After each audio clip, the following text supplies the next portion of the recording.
Pour obtenir ce résultat, je vous propose une solution simple. La première serait d'utiliser un outil de sélection qui va vous permettre de retrouver rapidement les pixels de l'assiette. Alors soit en passant par la sélection rapide, qui à mon avis est un outil adapté ici.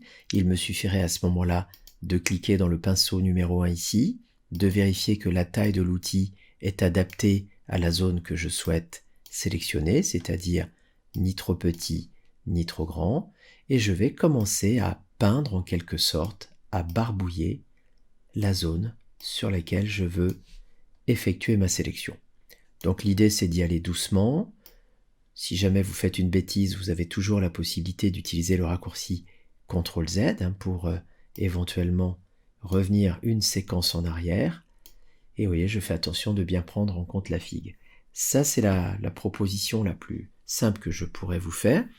Quant à la deuxième proposition qui a tendance à fonctionner dans ce cas de figure-là aussi, n'oubliez pas la possibilité ici de sélectionner l'objet en choisissant par exemple ici une zone rectangulaire qui est la plus facile à utiliser. J'entoure tout simplement la photo qui m'intéresse ou la partie de la photo qui m'intéresse et normalement Photoshop fait le travail de sélection puisqu'il va reconnaître dans ce visuel-là les pixels étant différents les uns des autres. Alors si les pixels sont suffisamment marqués en termes de différence, ça devrait théoriquement fonctionner. Alors vous notez que ça prend un certain temps parce qu'évidemment comme c'est une fonction très automatisée, ça lui demande du travail.